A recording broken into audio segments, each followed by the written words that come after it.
Hello and welcome back to the Shaw Local Bears Insider Podcast.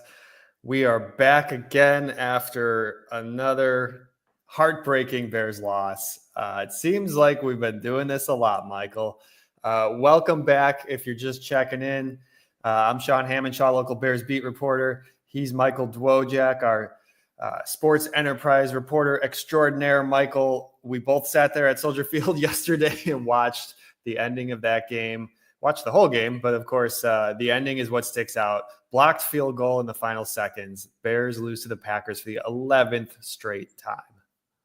Yeah, it's obviously not comical, I'm sure, for these players and, obviously for the fans and all that kind of stuff. But you just kind of like, this is crazy, right? Like talking to the players after the game, they talked about how like you don't have these types of losses like in your career, let alone two in like 4 weeks. And it's tough because there were some positives from this game. The offense looked better. Caleb Williams looked better. It seemed like things were, better. Caleb Williams led you on what should have been a game-winning drive once again, and that's obviously not what we're talking about. And I know obviously Cairo Santos missed the kick, and that's what people want to focus on. But there are a lot of elements to this game that kind of led to that moment, and we'll obviously break it all down. But yeah, just another tough loss, and it's just how many more of these can you kind of keep going through and just kind of respond and just kind of move on. I mean, you do have to remember after a while that these are humans playing this game. Yeah, people make mistakes and stuff happens. I think it's fair to be upset about the it seemed to me like they hit the long snapper while his head was still down. I mean, at the same time, this is the same conversation we had with the Hail Mary and like whether it was holding or not. Like the refs aren't going to call that in that situation. Like it's just not going to happen. Like you're never going to get that call when the game's on the line at the end, in the final seconds. And so, I don't know what you can do other than block it better. And you had some Bears players, on their butts in the grass. And so that is really where it went wrong. I don't think anybody is blaming Cairo Santos. I don't think anybody should be blaming Cairo Santos. Yeah. I think you can nitpick about should Flus have run an extra play to get a couple more yards. It's also entirely possible that wouldn't have made a difference. The angle of the kick was still exactly, Cairo told us that's exactly where he wanted it. He felt like everything was good. And they just made a good play to get, really get up there and put the hand in the perfect place to block the kick. Yeah, and I think that's the biggest thing, right? Where it's just like you look at the big picture of this game, right? And you're just kind of like, why did the Bears lose this game? Is it because of the decision not to go for a couple yards? Maybe. Like I understand the argument on both sides. I understand the argument that you don't want to risk fumbling the ball. And you don't want to risk, having a penalty. You don't want to make the kick worse when you feel like comfortable with your kicker and he likes to spot and all that kind of stuff. I understand that logic. But I also do understand the logic of you want to make it as easy as possible. And you kind of seen the stats that are kind of going around, after the game about how there's a less chance of blocking the kick if you get closer and closer to it. So, that's a very interesting conversation, and then I think it comes down to Matt Eberflus and the coaching decision. And, Green Bay talked after the game about tendencies that they saw from the Bears and how they did, how they wanted, how they kicked field goals, and they took advantage of that. And I honestly don't remember the last time that kind of happened with the Bears. So it's all interesting, and it's obviously not just one play. And I'm sure we're not going to harp on the kick and all that kind of stuff for the whole game, for the whole podcast. But it is interesting just how all these coaching decisions, all these little moments kind of matter when you come down to a 1-point game like that against your rival. That's so true. It really does take, this is a crazy game because it really does take everybody on that football team to get to that point. I mean, just to set the scene, if you roll it back a little bit, I thought that maybe the biggest play of that game was when Jalen Johnson fell down for that giant Christian Watson 60-yard completion. I mean, look, you have a 5-point lead with 4 minutes to go. If you're Matt Eberflus, that's where you want to be. You have your defense on the field. This is your unit. You're calling the plays. these are the players who fit the specifications that you wanted for your defense. And you had a quarterback on the other side, Jordan Love, who's thrown 10 interceptions coming into the game, already threw one on Sunday earlier. I think you would take that situation 10 out of 10 times if you're the Bears. And it's just crazy that your best defensive back falls down on that play and it goes for a 60-yard gain. I mean, look, Jalen is a guy who's going to be really hard on himself, and he was after the game. He says he's got to stay up. You know, he got his feet tangled with Christian Watson, and stuff like that happens, but you can't have that in that moment. And it flipped the field. The Packers were able to score a touchdown a few plays later. Jordan Love punched it in. And that, to me, is almost, when you think about this Eberflus era, like, to me, that's almost worse than all the offensive stuff. Like, this is your unit. This is your chance to make a play, get an interception, cause a fumble against the Green Bay Packers, and seal the deal. And they couldn't do it. Sure, and there's obviously context with that, right? Obviously, Andrew Billings isn't in the game. You know, you're missing Jaquan Brisker, like you're missing, and Montez Sweat. You know, I know he's playing, but I mean, you can tell he's not at 100% right now. No, like he's been pretty quiet. Yeah, and they haven't. That's the other thing. They didn't really rush the quarterback at all. There were so many times where, like, you and I said to each other, like, he's had all the time. Like, Jordan Love has had a lot of time to complete the plays. He had a lot of time on that throw. Two quarterback hits yesterday, Michael. Two quarterback hits. Like, and again, I get it. You're injured, but like, everyone is also injured in the league. It's week 11. Like, a lot of teams are dealing with a bunch of injuries at this point, and you have a lot of talent in this defense. And you know, Green Bay started that drive on their 22. Like, it wasn't like they had good field position. It wasn't like they were at their own 40 or even in Bears territory. They're on their own 22 and they have like 4:17 to figure something out. So, and it wasn't even that drive, which is kind of the upsetting thing, I think, with the defense, where it's like, first drive for the Packers, they make it look extremely easy, go down the field, score quickly, and we're like, oh, this is going to be a long day. And then, you know, obviously, you shouldn't take away like Terrell Smith's interception. That was obviously big. That big fourth down stop near the goal line, that was obviously big. But for most of this day, this defense just allowed a lot of chunk plays, even on third down. Just, you know, Jordan Love had a bunch of time, and he was able to complete a 17-yard pass, a 20-yard pass or something like that to pick up a first down. And they only had 5 third downs as an offense, which is crazy to see. So, listen, I know it comes down to Jalen Johnson. I know it comes down to all those different plays, but in the grand scheme of things, this defense just didn't really do enough to make big plays, especially when you know their offense is still trying to figure things out with the new offensive coordinator.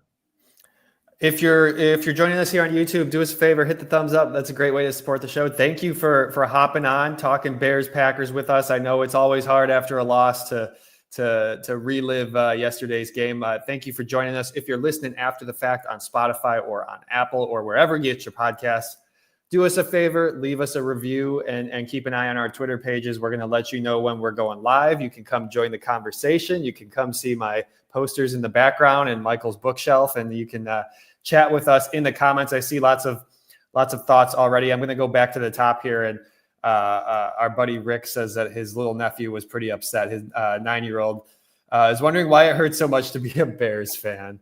I feel for him, Rick. That's look. I think a lot of Bears fans, a lot of you guys in the chat, you didn't choose this life. It chose you, and so I think your nephew's learning that the hard way. Yeah, definitely. It stinks, right? Obviously, you guys saw a lot of videos of kids, reacting to that kind of stuff. Yeah. It's funny to me because I feel like at this point, like, I don't know if I've just grown numb to it, whether it was, growing up as a Bears fan and just being a reporter now. But like, when I saw that happen, I was like, okay, well, it wasn't like the most surprising thing in the world to me for some reason. I was kind of like in my head, like, wouldn't it be crazy if this happened and he somehow missed or was blocked? And then it happened. I was like, oh, all right, well, it's another chapter in this just crazy season this year. I mean, I was feeling the same thing too. Just like, I know the Parkey thing was years ago, but like a big game like Bears Packers, like it. I don't know. There was that small part of me that was like, they're going to find a way to screw this thing up. Mike Johnson says, God hates us. Yeah. So that's kind of where the Bears fans' heads are at the moment. We got Shaftia it says no more Bears. He wants to hear, Michael, what you have to say about high school football. Michael, they're down to the semifinals. What's up? We are down in the semifinals. We have a lot of podcasts this week about a lot of great matchups. Loyola Lincoln Way East, obviously, and 8A in the semifinals for some reason. I won't start my high school IHSA rant on the Bears podcast today, but a lot of great stuff. Make sure you join the guys tonight. I think they are on at like 9 with Steve Susie and Matt. So make sure you're joining those guys tonight as they break down all the high school semifinals here.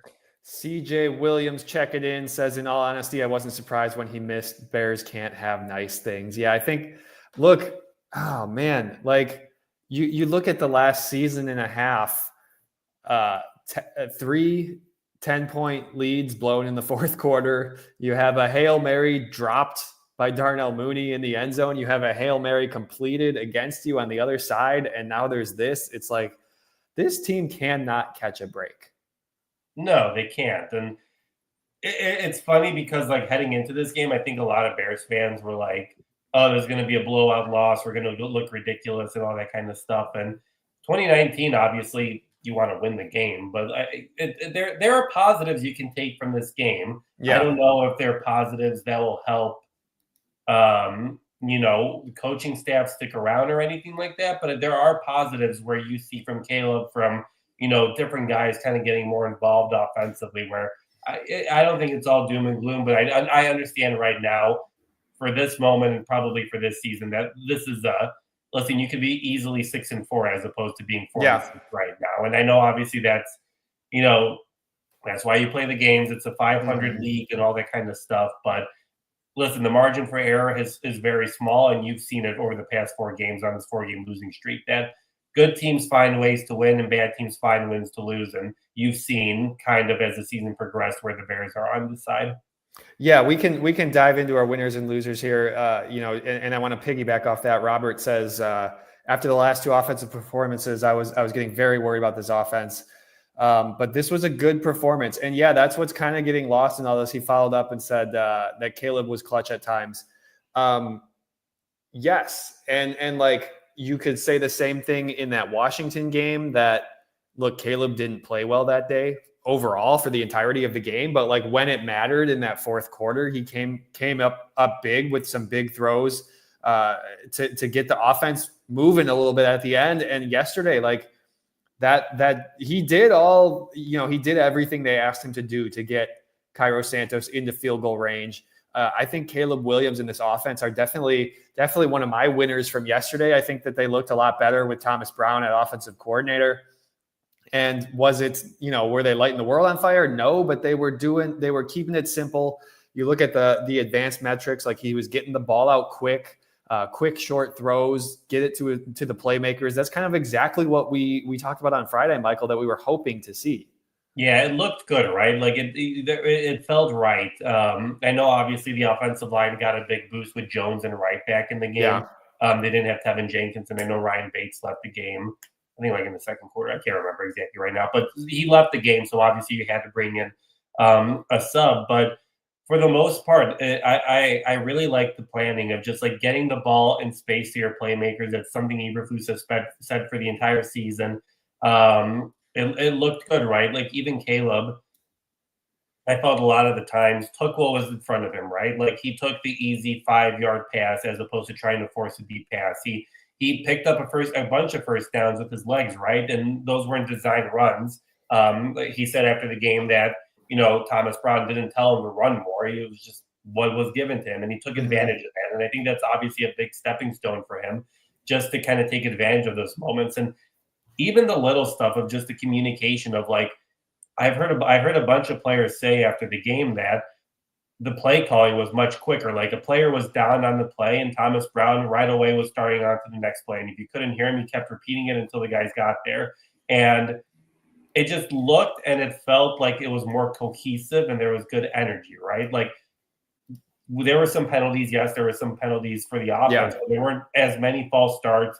There wasn't a lot of confusion. There wasn't, too many mistakes. And I think that goes to that communication where everyone has a much more time to kind of get set, see what the defense is presenting you and make the right adjustments at the right time. So obviously it led to 19 points, and I'm sure you want to see more, but I do think you saw a lot of good stuff that can kind of have you encouraged moving forward. Yeah, Caleb was one of those players who mentioned that Thomas Brown was getting that play call in really quickly. Yeah. And that's I know it's somewhat cliche and it's been overused, but that was one of the things that they said over and over again about when Shane Waldron was the coordinator. What do you got to fix? They kept saying communication, and so Thomas Brown seemed to get those play calls in quick. He apparently was reading them, multiple times over and over again so that they could get that in as fast as possible. And that stuff really matters because you have until 15 seconds on the play clock that the coordinator can communicate with the quarterback's helmet. And the quicker you get that play call in, the quicker you can get up to the line and the quicker you can make your adjustments. And that's one of those things that doesn't get talked about a lot, but like the play caller can be in that quarterback's ear up until 15 seconds, even if you're up at the line of scrimmage. Like especially we got those questions on Friday about why is Thomas Brown in the booth? Like that's a reason why. Like he can see the whole field and he can still communicate with that quarterback up until there's 15 seconds on the play clock. That's something that there was reporting about Sean McVay back when Jared Goff was there that he really helped him when he was a young quarterback. Jordan Rodriguez had some really good stuff on her podcast. I think it was called The Play Callers a couple of last year or whatever. Super interesting to hear about that process. And yeah, when you have a young quarterback, that stuff matters. Like if you can get any little advantage or any little bit of time that you can help him diagnose what he's seeing from the defense is going to help. Yeah, and I think that's the biggest thing, right? The biggest thing this season has been setting up Caleb Williams for success, right? For him to, learn the game and do as well as possible. And you saw that whether it's the, play calling, whether it was the communication. I mean, the Bears ran the ball 34 times and Roschon Johnson had a season high 10 carries. Like you got a lot of different guys involved in this game. And I think that's the biggest thing, right? Like Cole Kmet had a really good quote after the game where he was like, he felt like a lot during the season we had to rely on Caleb Williams because he was the number one overall pick and he had to be the guy, as opposed to he felt in Sunday's game like he relied on DJ Moore and Cole Kmet had a beautiful pass to him and Rome Odunze obviously on that last drive. And he said so like he let other guys kind of step up, and then when Caleb needed to be the number one overall pick, he was on that final drive to set up that game-winning field goal. So it just seemed good, right? Like it just seemed better. The energy seemed better. Everyone seemed more involved. Everyone seemed happier, honestly, after the game. Not that anyone was happy after the loss, but it seemed like everyone was pretty happy with where the offense looked after, trying to figure things out and transitioning, heading into a NFC North game. I mean, that fourth down completion to Rome was, that's as big as it gets. Like that's a big time throw right there. A big time pitch and catch from rookie to rookie. That is exactly what you want to see if you're a Bears fan. I think that also says a lot. I know I mentioned this earlier, but Caleb, if the Bears win this game, and I've seen people write about it, I think Brad Biggs from the Tribune wrote about it, where I think the national narrative would be much different if the Bears even had won one of those games, because Caleb Williams has put you in a spot to win. He obviously did that against the Commanders. And he did that yesterday. I mean, you're facing 3rd and 19, and he completes two really impressive throws to Rome Odunze to pick up a first down, and he hits Keenan Allen. Listen, that's where you want your playmaker to make plays, and Caleb did that yesterday. So I think, was it perfect? No. He was off target a couple times. Some throws you were just kind of like, I don't know about that, whether there was miscommunication or just a bad throw. But listen, at the end of the game, your quarterback put you in the position to win the game, and I think that has to leave a lot of Bears fans encouraged. Absolutely. Michael, since we're talking positives here, you got any winners on your mind this morning? I think Caleb is obviously a big winner. I know it wasn't perfect, and I know I don't think it's really going to look perfect this season. And we said it a lot as a rookie year, but his completion rate was at 74.2%. That's like his second highest he's had all season. He threw for 231 yards, and I think the only blemish you could probably say is where are the touchdowns. He hasn't thrown a touchdown in the last 4 games. Obviously, you would like your quarterback, your number one overall pick, to throw a touchdown. But he's also not really making mistakes. He hasn't thrown an interception during that span either. He's not costing you the ball. He's not making mistakes. I know Jordan Love won the game for his team, but the Packers could have been up more had he not thrown an interception on a high pass that was intercepted by Smith, right? So Caleb, I know obviously you want the touchdowns to be there, but he's being efficient. He's took a lot of what the defense was giving him, and he's really looking like he's taking the growth after really, 3 tough weeks. Yeah, his time to throw was his fastest so far of his career, 2.4 seconds, slightly faster than that week 2 game against the Texans. And you look at the numbers a little bit, his EPA per dropback and per pass attempt, expected points added. That was one of his top 3 games in both those metrics, along with the Panthers and the Jaguars games. It's funny because after he threw 4 touchdowns in London, we're like, okay, he's got 9 touchdown passes. The rookie record's 11. This is a layup. This is easy. And way the last month has gone, I'm like, man, this dude's got to get 2 more to at least tie it. But I really think he will at some point down the stretch here. The touchdown drought is just baffling. Yeah, the touchdown passes. Obviously, they had a bigger issue with a complete touchdown drought for the whole team for a couple of weeks there. It was good to see them finally find the end zone. I saw some folks in the chat talking about Roschon earlier too. It was good to see Roschon get more involved as well. He found the end zone for a touchdown. 10 carries for Roschon, 14 for DeAndre Swift. Each of them got a touchdown. I do think that the run game was a win. You could kind of lump the offensive line in with that. Obviously, It's good when you get your tackles back. You don't want to see Ryan Bates go out. Hopefully those guys can keep getting healthy on the interior. And so maybe you can come down the final stretch here in a week or two with a fully healthy offensive line. That would really, really help Caleb down the stretch. But I think that the rushing attack looked pretty good. I thought they did a nice job of sticking with it and committing to it. And yeah, I mean, look, if Caleb has opportunities to run, if there's open lanes, take it. That's absolutely what was missing last week against New England. That just was not part of their game. No, and I think he got out of some sacks, right? I think there are a couple of times where oh no, the pocket's collapsing. Some block was missed, and he was able to escape and pick up a first down. And I think that's going to be huge. And I've seen in the comments people talking about how Daniels does that as well. I mean, that's the biggest thing for a rookie quarterback. You don't want. I think the biggest difference and the biggest line is where, and I know we've talked about this a lot, where Justin Fields, if it wasn't there 2 seconds in, it was run, right? It was whatever. Where I feel like with Daniels and with Caleb, you see them that they're still looking to pass the ball. They're not committed to the run until they finally get, relatively close to the line of scrimmage, and then they know they have to run. So it just feels different with Caleb, where he's consistently looking at his options, and then he's able to take advantage of, whether that pass threat is there or whatever, and then he's able to pick up a few yards. So I think that's the biggest difference, and I think that really is, something that's going to set him up for success.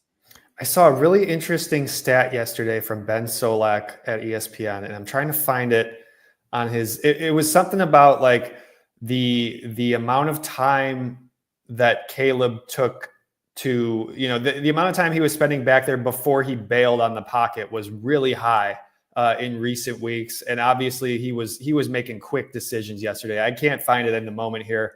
But he was making quick snap decisions on when to run. He saw those lanes open up. He took it. And that's, you want your quarterback to be decisive in those situations. Otherwise, you're going to wind up with games where you're getting sacked 6 times. And obviously those are killer, especially in those passing situations on third down. Michael, you got any other winners you want to talk about before we move back to the negative side? We hit on him a little bit, but I do think Rome Odunze is a winner here. 2 big catches on that final drive. He finished with 65 receiving yards on 6 catches.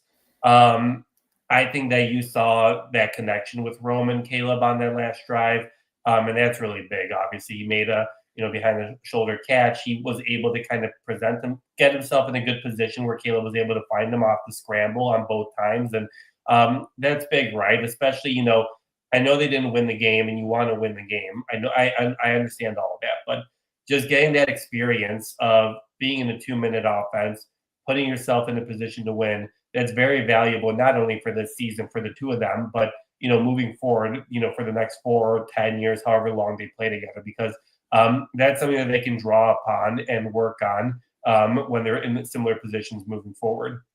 Yeah, and I like the obviously you like what Rome did, and you look at just the way that Caleb was kind of spreading the ball out yesterday was really nice to see for this offense. You had Rome with a big day, you had DJ Moore getting 7 catches, and Komet was involved a little bit more.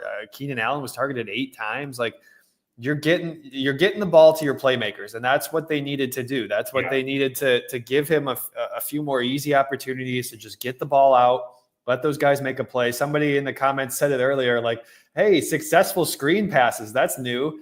Yeah, they were able to do the little things right. They were able to get some easy things going. And you saw that, a couple of those screen passes actually worked out. That's not something that we're used to here in Chicago. No, it's not, and it was attempted a little bit, obviously, with Shane Waldron, but it was funny because I know it wasn't the same exact play, but there was a screen that went to DJ Moore early against the Packers, and you saw it like blocked perfectly. The lineman, the wide receiver, I think it was Allen. I can't remember what the receiver was, but the blocking was perfect. It was like, this is how a screen's supposed to look, as opposed to what we saw last week against the Patriots, and that's going to be big because that's going to be a big safety net for Caleb moving forward here, where maybe guys don't get open, you can just dump it off and pick up 5 yards. Those are valuable plays as opposed to taking a sack or like scrambling back to the line of scrimmage. Okay, let's talk about our losers from yesterday. I see some folks in the chat talking about Ryan Bates. I don't want to call him a loser, because you don't want to do that when a guy gets injured. Like, that's out of his control. But I do think the comment, and I can't find it now, I'm trying to throw it out here. It was something to the effect of, when do we start talking about whether the Bates trade is a bust? And I think it's fair to say that obviously he's missed almost this entire season with injury. That's never good. Like, that's not what you want. But I do think that, if you can get this guy healthy, and he has largely been healthy most of his career, if you can get him healthy, I do think he's a real asset for your offensive line. I do see what Ryan Poles is trying to do with that. But yeah, I mean, look, he hasn't been healthy. Hopefully this concussion is not a multi-week thing. I know that they're really careful with those these days. He might not play next week, but hopefully you can get him back after that. Yeah, that trade was always interesting to me, because it seemed like the Bills were kind of ready to move on from him, right? Like, I don't know if you needed to give up a draft pick for him. They let go of their center, and they didn't seem too confident in keeping him.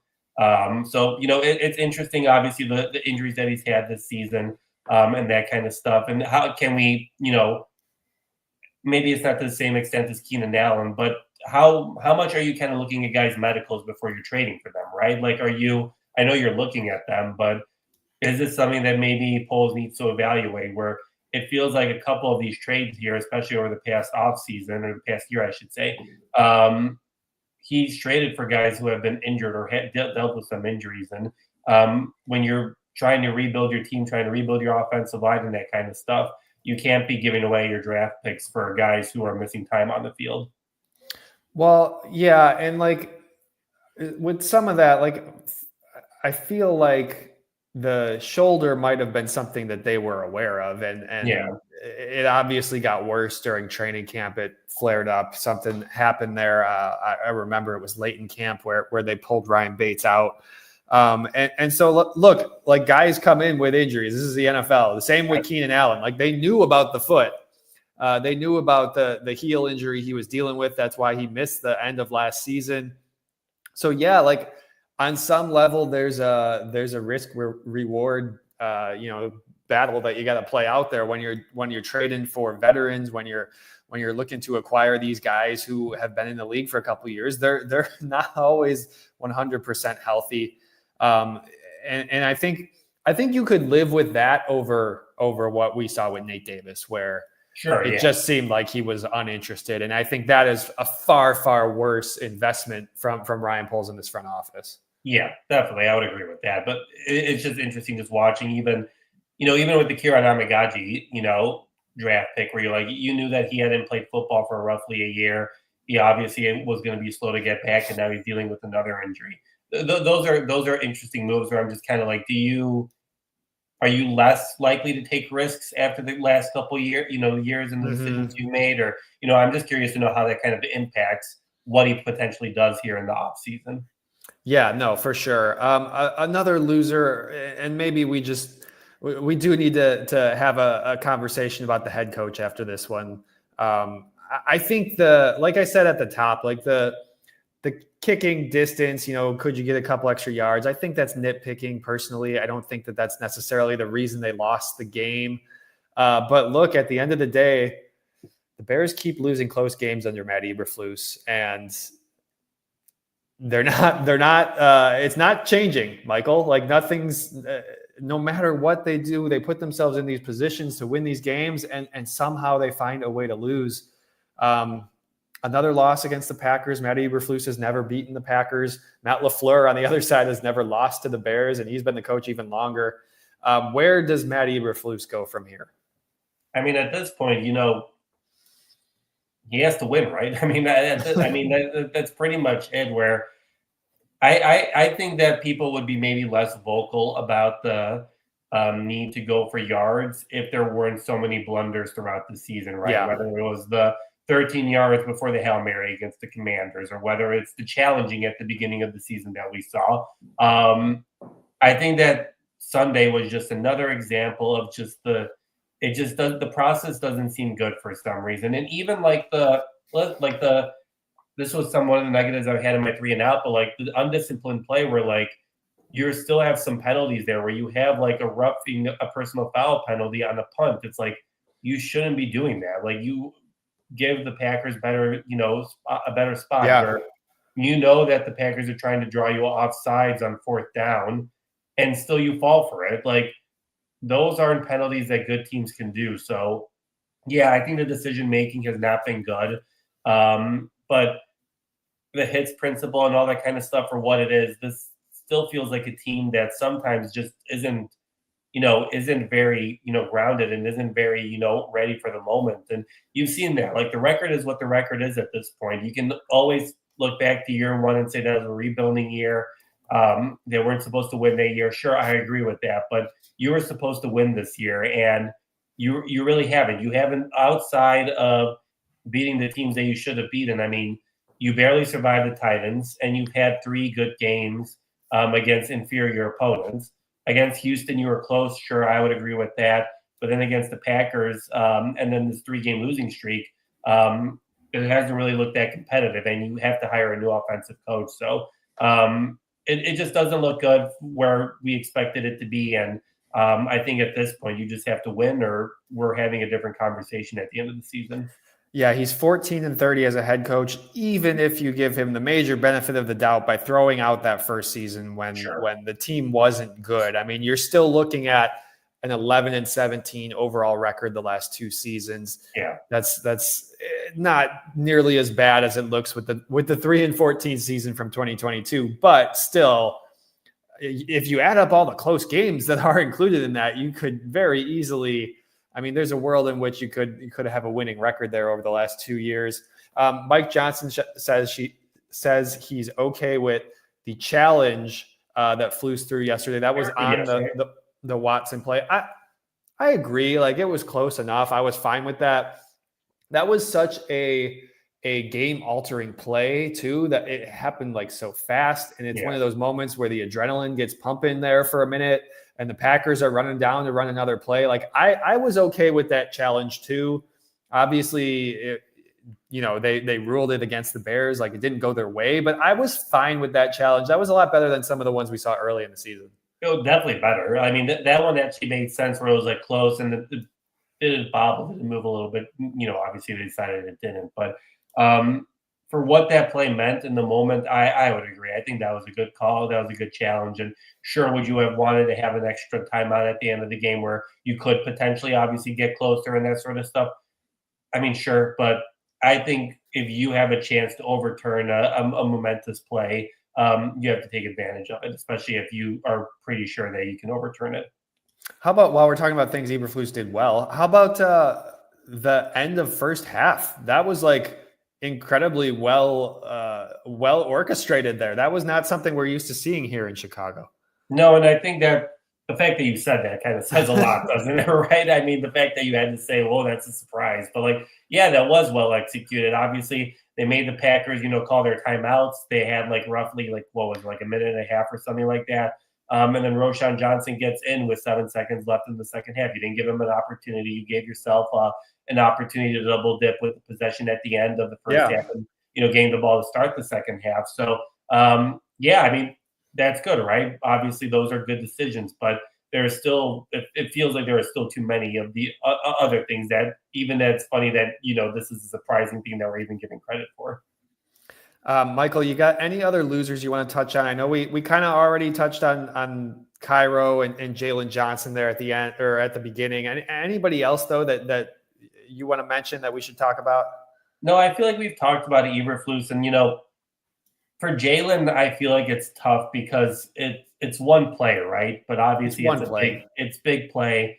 He played fairly well. He limited, I feel like their passing game fairly well. I think Love strayed away and kind of went to the other side for most of the game on those big plays.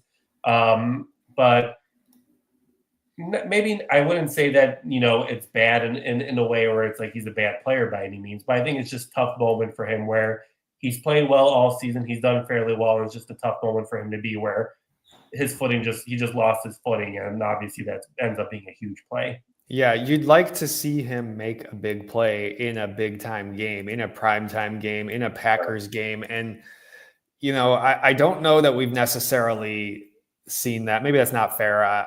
That's too generalizing it a little bit too much, but you'd like to see him come up big in a big moment. And part of it is that the teams don't always throw his way and all that stuff. I get it.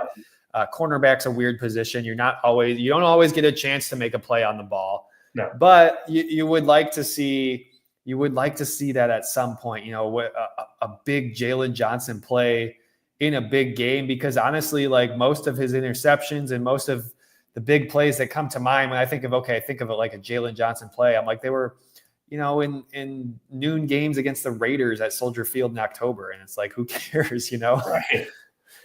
Yeah, I definitely agree.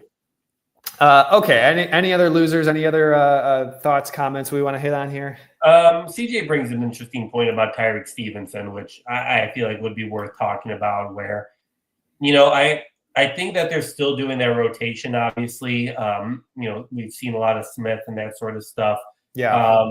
And I wouldn't say that Tyreek was necessarily bad, but I do think that there seems to be some sort of regression in some way where I feel like I forgot what play it was. I was rewatching the game and he just missed a tackle and the Packers were able to get a big first down on that completion. And it feels like he is, I don't know whether the moment got to him, whether this is just, a sophomore slump and that sort of stuff. But I do think that you are kind of seeing a lot of teams when he is out there focus on him for some reason and Smith and avoid Jalen Johnson as much as possible. And there are some moments sometimes this game in the last couple stretch here where he hasn't really lived up to the moment as much as he did his rookie season. Yeah. Yeah. I mean, I think there's something to be said about, the Hail Mary obviously got in his head a little bit. Like I think that's real. They would never admit that, but that stuff does matter. Like he knows there's going to be a spotlight on him like the whole rest of the season, whether he likes it or not. And I do wonder too, I understand why, they really like Terrell Smith and I understand why they want to get him reps too. But I personally wonder like how much of a rhythm can you get in when you're on the field for 2 possessions and then you're off the field, does that you kind of lose the flow of the game, I would think. I didn't play the NFL. I can't necessarily say that, but I feel like that does matter. You can make the counter argument that Terrell Smith had a nice interception. So he's dealing with the same thing. But yeah, it's not been a great season for Tyreek. And it's I know the Hail Mary hangs over all of that, but you would like to see your second round pick. He's another guy who you'd like to see him make a big play here or there. Yeah, you definitely would. And that obviously is going to be huge because I know that secondary is deep, but if you can make sure that you've got yourself Jalen Johnson, Tyreek Stevenson are your corners for the next 3 or 4 years or however long you can play together, like that's very easy as opposed to having to be like, well, I have to worry about cornerback, or do I want to give Stevenson money? Do I not want to give Stevenson money? So hopefully in the next, remainder games here, he can figure it out and kind of maybe regroup a little bit and kind of get over that Hail Mary hangover. I think they have enough belief in him that they're going to stick this thing out at least for another season. Now, a new head coach comes in, that could change everything. Guys, we saw that when Flus came in and Jalen started OTAs with the backups, and stuff like that happens. Whether it's a good player or not. So that could be the wild card in all of this. It puts everybody's job on the line. When there's a new coach, you got to prove yourself. And even if you got the same GM, that doesn't always necessarily mean you're going to be safe. All right, we got to get going.